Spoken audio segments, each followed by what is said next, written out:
Yon, magandang araw po sa inyong lahat mga tol. Ngayon po ay March 5, 2026. Baka magkamali ako sa date, kaya tinignan natin muna, no? At pag-usapan po natin, ito pong political analyst, pero DDS, vlogger, at kung ano pa tawag sa kanya, na si Malu Tikia. Kasi kahapon po, mukhang na-fake news po siya, na maling akala. Akalain mo, agad-agad nag-post. Nakasaysayan daw po ang naitala kahapon. Malu Tikia sa kanyang Facebook page. The first female Senate President history was made today. 37 minutes nung makita ito ni Attorney Jesus Palsis marahil kasi kay Jesus Palsis ko to kinuha eh. And then, nung magkabukuhan na, hindi naman nagkapalitan po ng Senate President, inedit niya po yung kanyang post. At ito nga po, inedit niya na. Nilagyan na ng oras. As of 17:30 or 5:30 in the afternoon, the first female Senate President history was made today. Nak ng teteng, lulusot pa eh, no? As of 20:38 100 hours or 8:38 in the evening, history fell by the wayside of a comedic skit. This is a developing story. Saan banda? Manonood ka lamang ng sesyon kahapon sa Senado. Malalaman mo na malutikiya na wala pong pagbabago sa liderato ng Senado. Nagtangka ang minorya na agawin ang presidency sa Senado kay Tito Soto pero hindi sila nagtagumpay. Kasi bakit? Maraming kadahilanan eh. Mamaya babasahin po natin yung panulat nito pong si Attorney Jesus Palsis tungkol po dyan. Pero ang isa talaga sa dahilan, hindi nagpakita si Senator Ronald De La Rosa dahil nagtatago nga kasi ito. Kulang na kulang yung boto nila kapag hindi nagpakita ito pong si De La Rosa. Biluin nyo, siyam sila na minority o -1, di walo na lamang. Yung mga kunyari nasa majority pero maaari talagang maging minority, katulad ng magkapatid na Mark at saka si Camille Villar. O di sana kung kumpleto doon, 11 na sila. Tapos, si Loren Legarda, syempre, siya yung sinusulong eh, pang 12. O kaya, kung sapat na yung 12, ibig sabihin, yung kumakalat na mga balita nung nakaraan na maaaring ang ilang kong senador dyan, katulad din ng Mig Subiri, Wing Gatchalian at Senator J.B. Ejercito, ay maaaring lumipat sa kabila. Pero hindi nangyari kasi nga, hindi nagpakita di umano itong si Senator Ronald De La Rosa. Bago tayo magpatuloy mga tol, wag niyo po sanang kalimutang mag-like sa ating programa. Malaki po talaga ang maitutulong niyan sa pagpapakilala po ng ating programa sa iba pang mga kapwa natin sumusuporta sa gobyerno at sa ating Pangulong Bongbong Marcos. Dahil po sa like ninyo, nare-recommenda po yung ating live stream sa iba pa pong mga manonood. Kaya like po tayo ha. Huwag nyo sanang kalilimutan. Ngayon, shoutout po sa inyong lahat at punta na po tayo dito po sa balita kaugnay po niyang pangkang kudita kahapon pero nadiskaril ang diskarte ng minority. Umuugong na naman ang balasahan sa liderato ng Senado ngayong araw matapos sumingaw kagabi ang draft report ng Blue Ribbon Committee sa flood control scandal. Pero ang kudeta naudlot umano. Yan ang agenda report ni Hannah T. Live nag-uulat mula sa Senado. Hannah, ang daming nangyayari dyan. Ano na ang latest? Corina, nadiskaril na nga ang planong pagpapalit liderato rito sa Senado. Una nang natuklasan ng BNC na minamataan si Senador Loren Legarda bilang bagong Senate President na papalit umano kay Senador Tito Soto. At bukod pa kasi sa 9 minority members, nag-commit din daw ng suporta sina Senador Pia Cayetano, Camille at Mark Villar at JB Ejercito sa Senadora. At kasunod yan, nung mga issue nga na lumitaw sa draft partial committee report ng Senate Blue Ribbon Committee na umuga. Yung draft partial report na yan na nag-leak, ginamit na opportunity ng minority para guluhin ang isipan ng ilan sa mga majority eh. Kasi parang ang nangyayari ngayon, parang nawawala na yung naging tradisyon sa Senado na protektahan sa isa't isa. Alam naman natin itong si Senator Ping Lacson at saka Senator Tito Soto, kumbaga nasa takip silim na ito ng kanilang paglilingkod sa ating bayan. Last term na nga raw nila yan eh. Kaya gagawin na nila kung ano yung nararapat. Kahit sinong tamaan na. Basta doon lang sila sa tama. 3 senador po yung tinamaan doon sa recommended partial report sana pero draft for discussion pa lamang. At ito ay Senators Chis Escudero, Joel Villanueva at Jinggoy Estrada. Kaya siguro i-take advantage natin ang nararamdaman ng mga kapwa natin senador na kapag patuloy na ito ang leadership dito sa Senado, wala tayong aasahang proteksyon dito. Siguro ganun yung mga sinasabi ng mga demonyo sa sa paligid, ano? Pero hindi po sila nagtagumpay. Kaya patuloy lamang natin pakinggan ito pong balita. Sa Senate leadership. Pinakakasuhan ng Senate Blue Ribbon Committee ang ilang mga mambabatas na dawit sa flood control scandal. Kinumpirma ni Blue Ribbon Chair at Senate President Pro Tempore Ping Lacson na may draft partial committee report na sila tungkol dito. Kasama sa mga pinakakasuhan ng plunder at graft, sina incumbent Senators Jinggoy Estrada, Joel Villanueva at Chis Escudero. Lumitaw ang pangalan ng 3 senador sa scandal dahil sa mga paratang na may porsyento sila sa DPWH infra projects. Hindi rin lusot sa komite sina dating Representatives Zaldico at Mitch Kahayon Uy at dating Senador Bong Revilla na ngayon nasa kustodiya na ng mga otoridad. Kasunod yan ang na-leak na draft ng nasabing report kagabi sa Senate media na hindi pa raw opisyal ayon kay Lacson. Kailangan kasing maaprubahan muna ito ng mga senador, kaya binawi muna ng 3 sa kanila ang kanilang signatures kagabi na sina JV Ejercito, Win Gatchalian at Majority Leader Mig Zubiri. Base sa na-leak na dokumento, pinakakasuhan din sina dating DepEd Undersecretary Trigiv Olivar, businessman Maynard Mu at iba pang mga idinawit noon ni dating DPWH Undersecretary Roberto Bernardo. Pero wala sa listahan si former House Speaker Martin Romualdez. Ouch! Kasi dito talaga nasasaktan ng mga Duterte supporter.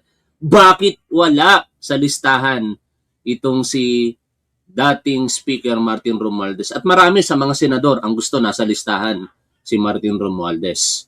Ang problema kasi sa inyo, puro kayo akusasyon. Wala naman kayong mailatag na ebidensyang malakas. Hindi naman pwedeng mag-recommend ang Blue Ribbon Committee na sampahan ng kaso si Martin Romualdez kung wala naman kayong ebidensya. Okay na sana yung ebidensya ninyo si Orly Gutesa. Ang problema nasaan na si Orly Gutesa, ayaw magpakita.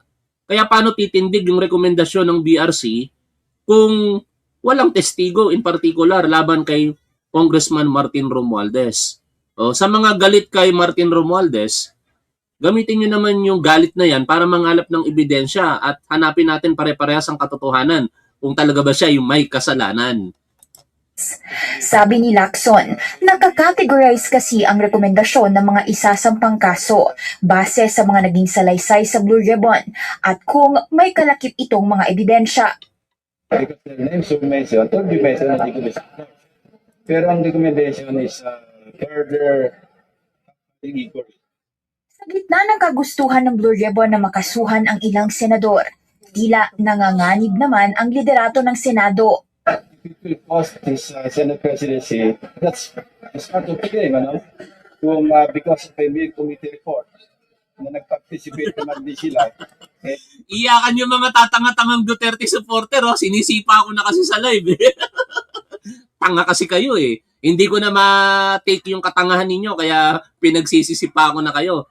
Napapansin ko kasi pag may mga tangang Duterte supporter dito, parang bahagyang nahahawa ako sa katangahan kaya sipain ko na kagad pag nakita ko, iyakan o nagre-reklamo. Akala ko ba hindi ka naman hinipa ng mga tatanga-tangang Duterte supporters? Ayaw na sila at tatanggalin na ng Senate President. I will take responsibility somehow. Pero nanindigan si Lacson na hindi niya hahayaang may kumontra sa Blue Ribbon Report dahil tugma ito sa mga nangyayari ngayon sa flood control scandal. Lahat kasi ng ongoing case build-up at mga naging preliminary investigation galing din sa investigasyon ng Blue Ribbon. Kasi patanggalin yung pangalan nila sa recommended for filing of criminal and administrative. Pinapagawa na nga sila eh. Yun ang ano, yun sa akin, that's the sensible part of it. Kung hindi namin recommend, inibisigan na nga. Isa naman kami lulugan nun, di ba? Para naman kaming ewan. Kailangan ng partial committee report ng at least 11 signatures. Para kayong mga tanga. Kasi sabi ni Senator Tito Soto at Senator Ping Lacson, ewan gawin na natin tanga. Tanga lang naman talaga yung alam na alam mo nang may kasalanan, tapos pagtatakpan mo pa. No? Ngayon, kayong mga Duterte supporter, kung sinasabi niyong may kasalanan si Martin Romualdez, nasaan ang ebidensya? Yun ang hinahanap natin dito eh. Kung may kasalanan si Martin Romualdez, ako mismo bibira sa kanya dito sa ating programa. Wala ngang ebidensya. Yung Orly Gutesa na inilabas ninyo, nasaan na siya? Hindi na makita ngayon. Ayaw magpakita ba? O ewan natin. Kung pinanindigan lamang ni Orly Gutesa yung kanyang salaysay laban kay Martin Romualdez, di malamang sa malamang kasama sa nirekomendang kasuhan si Congressman Martin Romualdez. Bago maging opisyal at maipresenta sa plenaryo. Sa huling monitoring, 4 pa lang daw ang pumipirma rito na sina Lacson, Senators Risa Ontiveros, Kiko Pangilinan at Bam Aquino.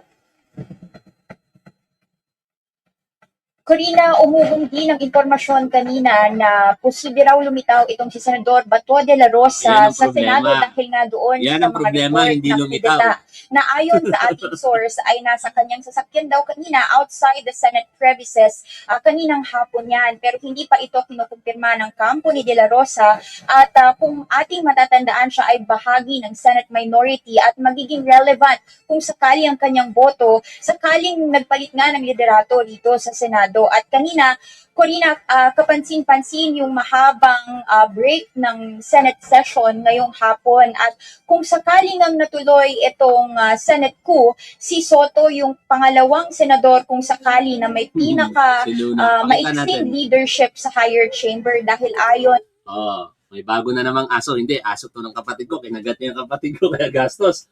Eto, si Luna, Luna, huwag kang mangangagat. Nak ng teteng, wala ka pang vaccine eh. Dear. Shoutout sa inyong lahat mga tala. Meet Luna. Ang ganda ni Luna, no? Ano to half-breed, Japanese Spitz, saka Shih Tzu, no? Tuloy tayo rito. sa Senate records, si dating Senador Quintin Paredes ang may pinakamaiksing stint bilang Senate Chief na noong 1950s ay namalagi lang sa kanyang posisyon ng humigit kumulang 6 na linggo. Ay. At bago natapos Sa mga nagtatanong pala tungkol sa ethics complaint laban kay Senator Chis Escudero, may update, Kahapon, minessage natin si Senator JB Ejercito dahil may mga concern mainit sa kanya no? Ang sabi ni Senator JB, first in, first out, pang-apat pa ang kay Chis. Di naman natin pwedeng sundin ang kagustuhan ng iilan. At ayon po sa post ni Senator JB, kahapon lamang po nabuo yung Committee on Ethics. No, kaya wag tayong atat. May prosesong pinagdaraanan No, wag tayong atat. Ayan Constitution, kahapon lamang po nangyari, of the Committee on Ethics and Privileges. Kaya paano ang action ng committee na pinamumunuan ni Senator J.B. Ejercito kung hindi pa buo ito? No? Today, we formally constitute the Senate Committee on Ethics and Privileges. Last week, in plenary, the membership of the committee was filled up, which was a prerequisite for its constitution. The committee can now perform its duties and functions and can proceed with its business. Yan ang aabangan natin sa mga susunod na araw. Kung pang-apat yung kay Chis Escudero kung yung mga una ba, ang una yata si Senator Risa Ontiveros Kasama dyan si Robin Padilla. Tapos kasama rin sino pa yung isa? Nakalimutan ko yung isa. Hindi ko alam kung si Rodante Marcoleta Pero pang-apat yung kay Senator Chis Escudero. Balik na po tayo dito po sa balita. Tapos itong Senate session kanina, umakyat itong si Senador Loren Ligada sa rostrum para mag-preside bago matapos o isuspend itong Senate session at pabirong tawag sa kanya ni Senate Majority Leader Mig Zubiri ay Madam President. Si Senator JB, ano ba talaga yan? DDS or gitna? Malamang gitna, mga tol. No? Kasi si Senator JB, kaibigan niya ang dating Pangulong Rodrigo Duterte. Pero hindi niya kaibigan si Sara Duterte. No? Kaya sa puntong iyan, hindi mawawala sa kanya, normal naman sa kaibigan ang hindi kalimutan ng pagiging magkaibigan. No? Paniniwala niya yun, wala tayong magagawa.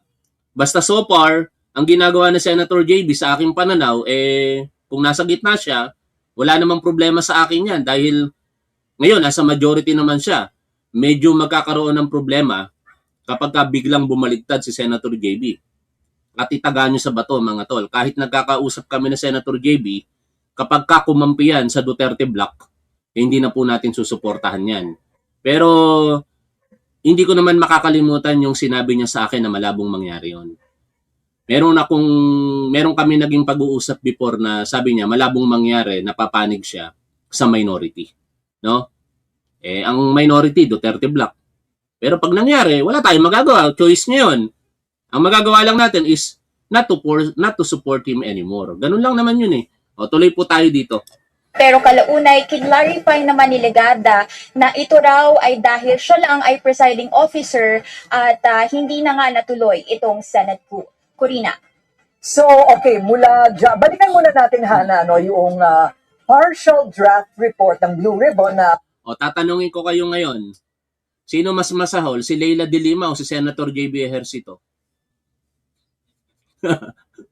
Tanungin ko kayo ngayon. Di ba, nung mga nakaraan, parang okay na magkampihan ng dilaw, pink, at pula. Pero sa ipinakita kahapon ni Senator Leila de Lima na harap-harapan, ipinamukha niya sa harap ng publiko na siya pabor para ma-impeach si Pangulong Bongbong Marcos. Sino mas masahol sa kanila ngayon? O, siguro naman hindi na natin kailangan sagutin pa kung ano ang sagot diyan kasi kitang-kita naman sa ginawa ni Congresswoman Leila de Lima kahapon. breaking news kahapon.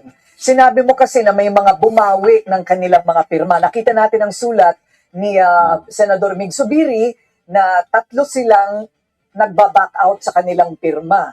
Ano ba ang ibig sabihin nun? Pumirma na sila na pwede nang irekomenda ang pagkakaso sa mga pangalang binanggit natin kahapon. Tapos bigla nilang binawi.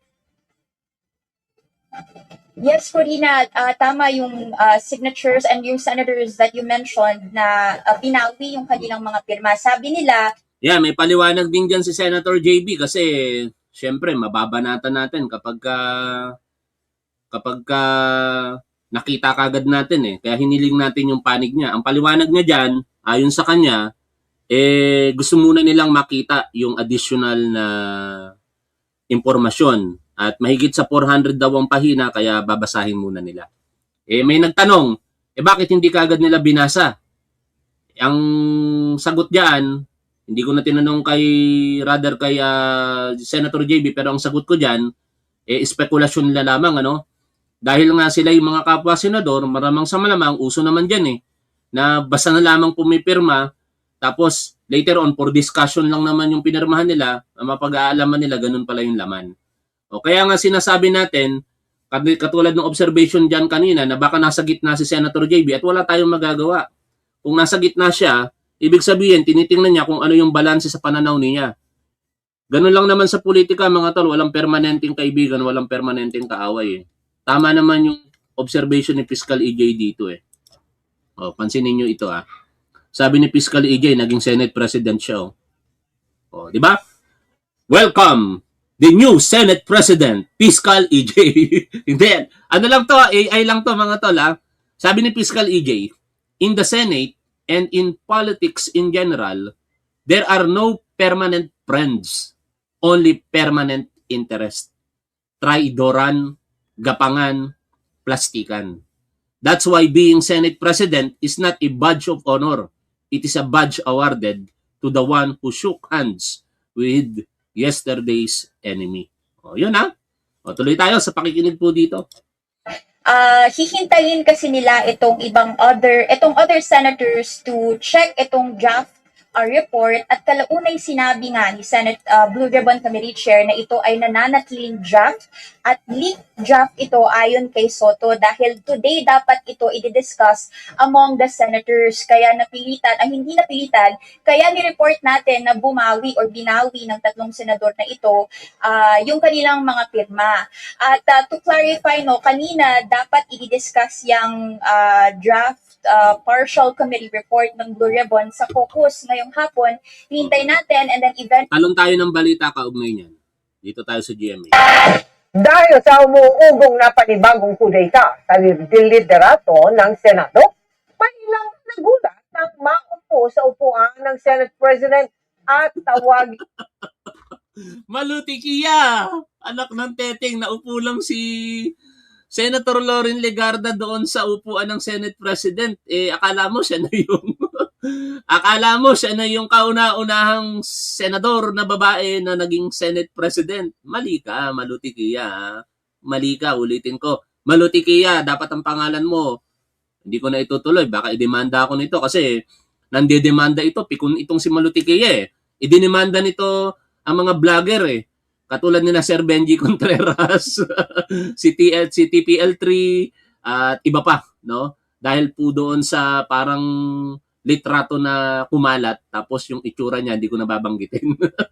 Pagka pinalitan ko pangalan niya, baka idemanda ko pero sabihin na natin, mali tikiya dapat, hindi malutikiya. Madam President ng ilan, si Senadora Loren Legarda. Siya ang sinasabing nakauma na humalili kay Senate President Tito Soto.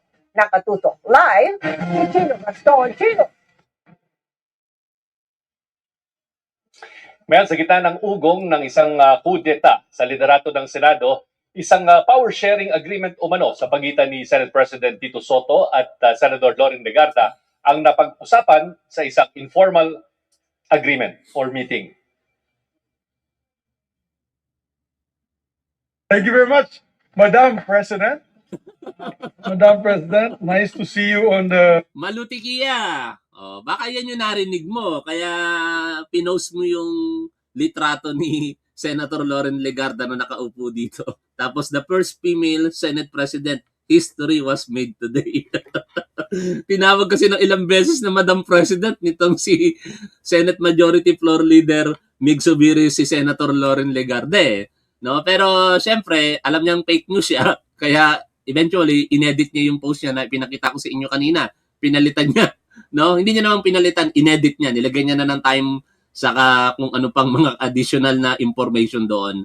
Pero sa huli, lumalabas na even kahit professional pala, napakadali talaga mabiktima ng mga maling impormasyon, no? At doon natin masasabi mga tol na kapag ka DDS, isa lang talaga ang kwalifikasyon. Ano yon? Hindi na uso rito DD sheet. Alam niyo ba kung sino nagpauso ng DD sheet? Si Top 1 yon. Pero hindi ko na ginagamit ang DD sheet ngayon. Direkta na. Pag Duterte supporter na nanonood kay Top 1, tanga. Ganun lang kasimple yon. Yes, session resumed already, right, Madam President? Yes, session is resumed. Ito ang nakakagulat na eksena sa dulo ng sesyon ng Senado kaninang hapon. Nawala yung minority, di makita. Nawala ang minority sa pagsasara ng sesyon. Tingnan nyo kung sino-sino yung mga nandito. Walang minority, may isa. Nang mag-resume kasi ng sesyon mula sa mahabang suspensyon, si Senadora Loren Legarda na ang nakaupo sa upuan ng Senate President.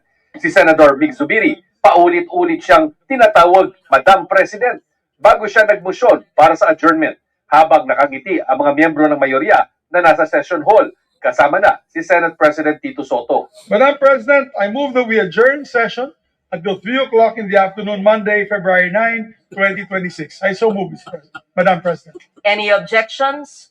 I don't see the minority here, only the majority. This is also in cooperation with the minority. With the minority. They know that Yes. we're going to adjourn already. No objections heard. Session is adjourned until Monday, 3 o'clock. February Nine. 2026. Nood din kasi, Miss Malutikia. Hindi ka nanonood siguro eh. Tiningnan mo lang yung picture na ito ni Loren Legarda eh. Tapos pinakalat naman ng mga kapwa mo DDS, naniwala ka naman.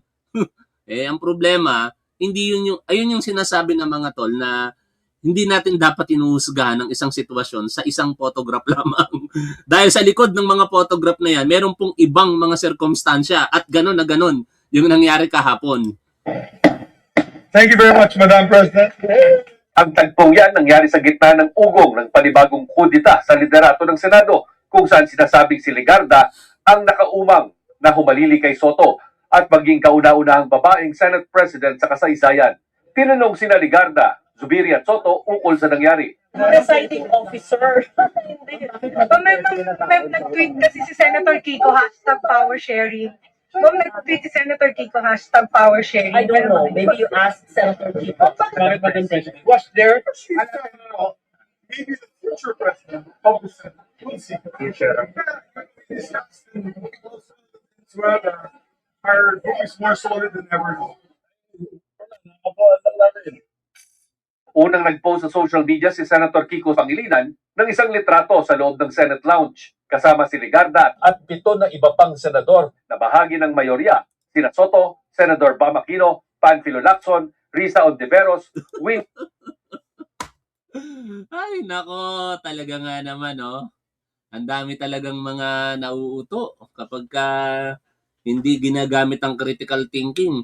Tapos may mga humihirit pa ng mga Duterte supporter na nanonood sa atin, di na kayo makapag-comment, di na nakikita, ano?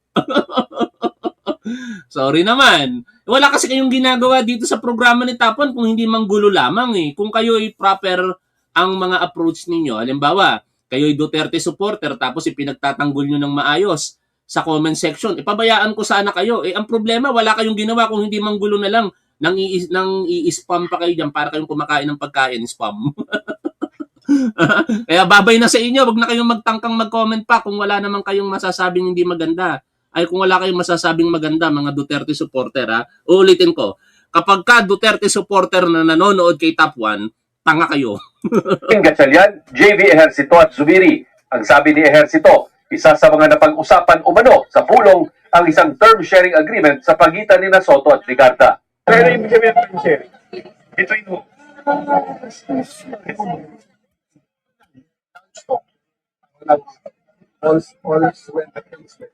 Yang power sharing na yan, biro lang yun ni Senator Kiko Pangilinan. Pero mayroon talagang talks na nangyari, di umano, ano. At parang ang plano lang naman yon. Eh, bago matapos ang 20th Congress, probably 2027 onwards, eh, magkakaroon ng change of leadership at iuupo ng majority bilang Senate President. As part na rin siguro ng career nitong si Senator Loren Legarda, siya bilang Senate President. Pero plano lang yon mga tol. Ngayon, ito ang maganda rito. No? Ito ang pinakapanghuli natin na tatalakayin. Yung panulat ni Attorney Jesus Palsis. Sa kanyang sinulat na blog, eh, ito yung mga naging observation niya. No? Sinare nga po natin ito sa ating Facebook.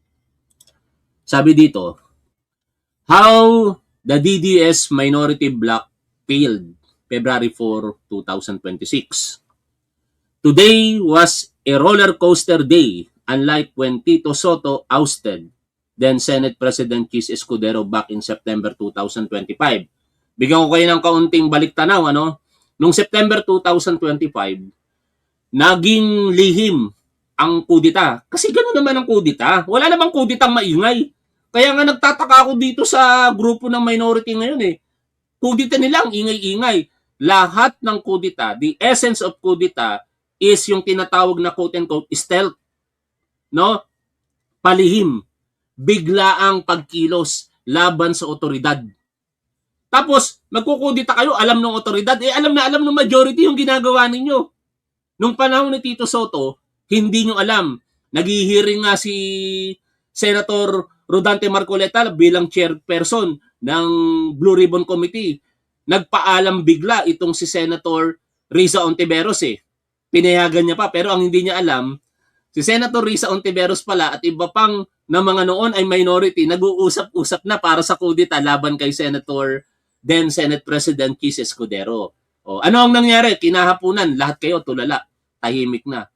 No? Kasi nagkaroon ng change of leadership nung mga panahong iyon. Ganun ang kudita. Pag magkukudita kayo, I suggest, huwag nyo nang ipaalam kung kani-kanino. Pinapaalam nyo pa kung kani-kanino, nauhuli tuloy kayo. Yan. Sabi dito, the threat and danger of ouster was real this morning. Soto was so close to being ousted. Kaso lang, alam ni Tito Soto Kaya, hindi dapat kudita tawag dyan ano? Dapat dyan ay tangkang pagrebel sa leadership kasi pagka-kudita talaga palihim dapat. Walang kudita na lantaran mga tol. Tandaan natin yan.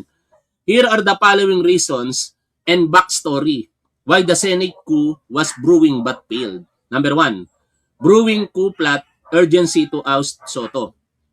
Jaime Marcos was ousted as chair of the Foreign Affairs Committee. Pinalitan siya ni Senator Erwin Tulfo dyan. That was a big insult and damage to her. Very powerful yung committee na yun in terms of propaganda and agenda setting. Totoo. Yun ang ginamit. Wineponize yan ni Jaime Marcos para ang kasalukuyang gobyerno, partikular ang mga nang aresto kay dating Pangulong Rodrigo Duterte ay kanyang irekomendang kasuhan sa Office of the Ombudsman. Kasama si ngayon ay Ombudsman Boying Remulla. Pero salamat na lamang at hindi siya nagtagumpay. From Duterte's ICC kidnapping to the conduct of foreign relations with China. Galit na galit si Chinador. On the other hand, Senator Ping Lacson's Blue Ribbon Committee report, which recommended Cheese, Joel, and Jinggoy to be prosecuted for the flood control, was about to be released. Kaya tinry talaga nilang pigilan yon mga tol. Sinubok talaga nila na maalis ang liderato nitong si Tito Soto kasi ang consequence nun kung sakali, mapapalitan na rin ang leadership sa Blue Ribbon Committee at maaaring maibalik yon kay Rodante Marcoleta. The 3 minority senators were facing an existential threat and went into overdrive to stave off the majority report from being released by launching a coup and changing the Senate leadership, which would also oust Ping Lacson as Blue Ribbon Chair. The 3 saw the qualms and hesitations of Migs Subiri, JB Ejercito, and Win Gatchalian with the BRC report. Thus, the minority bloc went to work in propagandizing against the leadership.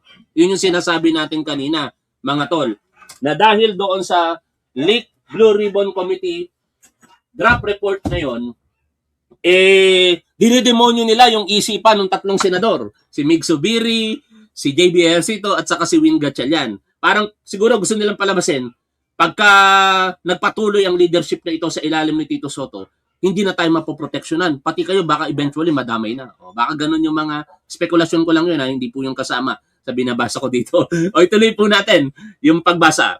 Sabi pa dito, Migs, JB, and Win were being told that the BRC report is a dangerous precedent to all senators.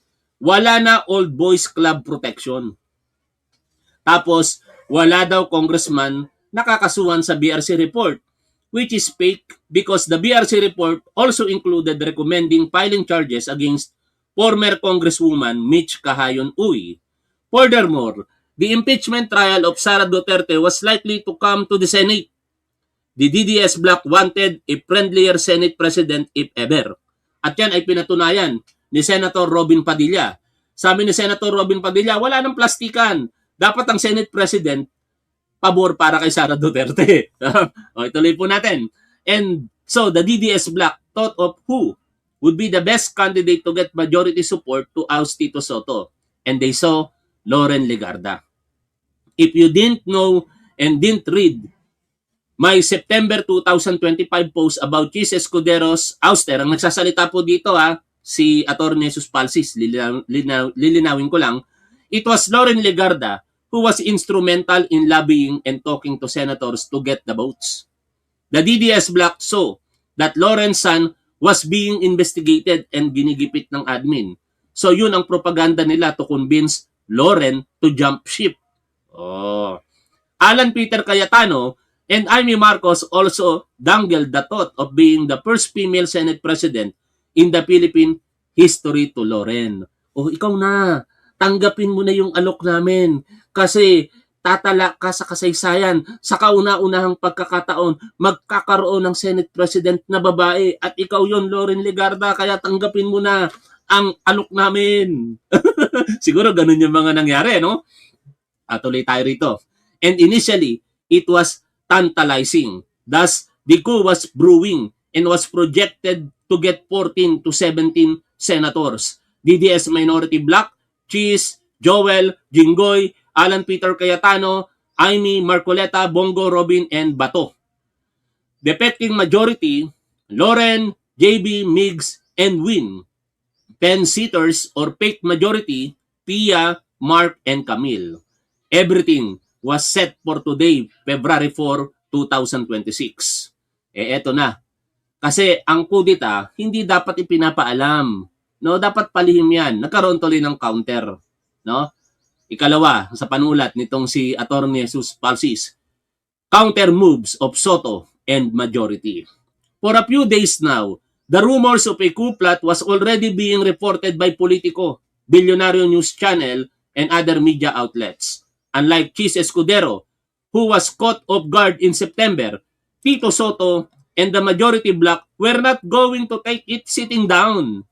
O kaya ang payo, mga minority, kung kayo'y magkukudita, huwag niyong ipapaalam kahit kanino, kayo-kayo lang. No? Hindi pa pwedeng yung kudita, alam lang kung sino-sino eh. Sina dating Senador Antonio Trillanes, nung nagkudita sila, literal na kudita yon. Sila lang ang nakakaalam, nagulat na lang ang sambayan ng Pilipino. Napasok na yung Manila Peninsula, nandun na sila sa loob. No? Puro armed with the powerful weapons. At yon, pinapahayag na nila yung kanilang coup against then Macapagal administration. Tuloy tayo sa pagbasa po dito. They went for the jugular. If Loren Legarda was the rumored new head, they had to talk to her. Yun ang problema ninyo, minority. Kinakausap ninyo di umano si Loren Legarda, pero hindi nyo sinigurado na yung pagkausap nyo kay Loren Legarda ay hindi alam ng iba. Siyempre, simple lang naman yung kung kinakausap ka, kakausapin din kita. Diba? Eto ngayon. And talk to her, they did. They pointed out that the DDS bloc are just trying to use divide and conquer tactics.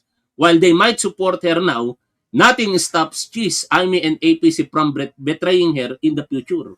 Diba? Ang galing, ano? Oo nga naman. Alam mo, Senator Loren, kakampihan ka lang ngayon ng mga yan kasi may mga pangangailangan sila eh. Pero pagka nakuha na nila yung mga pangangailangan na yon at ikaw nakaupo na bilang Senate President, kukunin din nila yung posisyon na yan sa'yo. Di ba? Ganun lang naman yun eh. Kung nilalaso nila ang isipan ni Loren Legarda, sasabihin naman ng kampo ni Tito Soto ang katotohanan na maaaring mangyari sa hinaharap. In fact, it's Amy Marcos who wants to be the Senate President and who is salivating at the thought of being the first female Senate President. Next, they pointed out that the DDS bloc don't have anything real or tangible to offer her. The DDS bloc have more to gain, while Loren really gains nothing considering she is already in the majority and holds key committees. Tama. Ang makukuha lang naman ni Loren Legarda, yung posisyon na Senate President eh. Pero sa ngayon, ang dami na pong mga hawak ni Loren Legarda sa committees diyan sa Senado na very powerful committees. Kaya ano pang hahanapin niya? Tuloy ko po Sabi pa po dito. And most importantly, Soto along with Kiko and JB suggested term sharing or power sharing. The majority bloc recognized that it would indeed be monumental for Loren to be the first female Senate President and that she was qualified or would deserve such position. At dito, mukhang nakita ito ni Senator Loren Legarda na dito sigurado ako. Na kung ganito ang plano natin sa hinaharap, majority tayo, tiyak na talaga ito. Unlike sa DDS na kapag ako ang itinalaga nilang Senate President, baka after a couple of months lang, sipain na nila ako. O dito, power sharing, term sharing, although plano lang ito plano lang by 2027, baka mangyari talaga na siya na ang kauna-unang babae na mauupo bilang Senate President. Di ba? O, ganun lang naman yon mga tol. Kinakausap nila si Senator Loren Legarda dahil ayaw nilang ilihim ito, masyado silang madaldal, kudita na hindi palihim, nalaman tuloy yung diskarte nila at yung mismong diskarte nila na yon ang ginamit ng majority para kausapin din si Senator Loren Legarda. After all, Loren Legarda is the longest serving female senator in the history of the Senate. After she won in 2022, she is currently serving her 4th term. Plus factor pa ito, she is the only female senator to top 2 senatorial elections in 1998 and in 2007. And the term sharing was set. Loren Legarda will be made Senate President sometime next year, 2027. Pero ito pinabulaanan po ito ni Senate President Tito Soto. Pero sinasabi na mayroong plano, no? Pero walang tiyak na term sharing, plano lang. So far, wala pang balita Tweety Bird ni Jesus Palsis tungkol sa BRC report kung pipirmahan pa ba siya eventually ni na Migs, JB and Dwin. But they definitely should. Hindi nila pwedeng isipin na mga senador lang ang kakasuhan. Unfortunately for Cheese, Joel and Jinggoy, sila ang naituro ni Yusek Roberto Bernardo and the other witnesses during the hearings. Lahat tayo buong Pilipinas narinig at napanood ang hearings. Sila ang itinuro with evidence, so sila ang dapat kasuhan. Hindi kasalanan ni Senator Ping Lacson kung nawawala si Orly Gutesa, kaya hindi niya ma-recommend na kasuhan si Martin Romualdez. Si Cheese na dating Senate President, detalyado ang kwento ni Yusek Bernardo, and Cheese was on a record a member of the 2024 BICAM, signed the BICAM report, and went to the House of Representatives on November 30 to hammer out the budget with Saldico as the smallest BICAM. So deserve talaga nila Cheese, Joel, and Jinggoy na makasuhan. Ikatlo, unraveling and failure of the coup plot. With Senator Loren Legarda slowly being appeased, the coup plot was slowly unraveling and crumbling. But here's the real kicker. Why the ouster plot failed? Ito na. Dahil hindi nagpakita si Senator Ronald De La Rosa. Supposedly, the DDS bloc told Loren Legarda and the Pensitter, Pia and Villar siblings that Bato would make a surprise appearance if Loren agrees to jump ship. But right up until 3 p.m. or the start of the Senate session today, not even the shadow of Bato De La Rosa could be seen from the parking lot to the Senate halls. And so, without Bato, the Pensitters could not risk jumping ship, especially the Villar siblings who never want to give up their 2 key family committees, Public Works and Environment. If Bato was present, all 9 DDS senators plus Loren, Pia, Mark, and Camille would be enough to reach the magic number of 13. Then, the other majority black senators would also now jump ship to retain their key committee chairmanship. But Bato was absent and thus no coup can proceed on the numbers. The math could not be mathing. All thanks to Senator Bato De La Rosa. Thank you, Bato, sabi ni Atty. Jesus Palsis. Pahiya na naman ng mga DDS vloggers and political analysts. Umasa pa naman sila sobra. Binibiktima nila ang mga sarili nila at kapwa DDS with fake news. Nahulog sila sa patibong ng pang-asar ni SP Tito Soto na papuri ni Senator Loren Legarda as presiding, nang paupuin si Senator Loren Legarda as presiding officer. Thus ends the coup attempt of the DDS minority bloc. Kaya ang payo ko na lang sa inyo mga DDS, kung kayo'y magkukudita next time, hindi pa ngayong February 9, masyadong maaga yan. May mga nanonood na Duterte supporter, umaasa sa February 9, may panibagong kudita. Wag mo na kayo umasa, kaya kayo nasasaktan Masyado kayong excited. Pero ang payo ko sa inyo, mga DDS, partikular sa mga senador na nasa minority, mga Duterte supporter senator, kung kayo'y magkukudita, ilihim ninyo. Huwag niyong ipaalam sa kahit kaninong mainstream media. Kayo-kayo lamang dapat. Walang kudita. Sa katotohanan ang hayag. Lahat ng kudita, palihim. Hanggang dito na lamang muna mga tol. Maraming salamat po sa 1,700 plus na manonood natin across our channels and page. Shout out po sa inyong lahat at lagi po nating tandaan kung ano po ang tama at dapat, doon po tayo. Keep safe. See you always. Bye for now mga tol.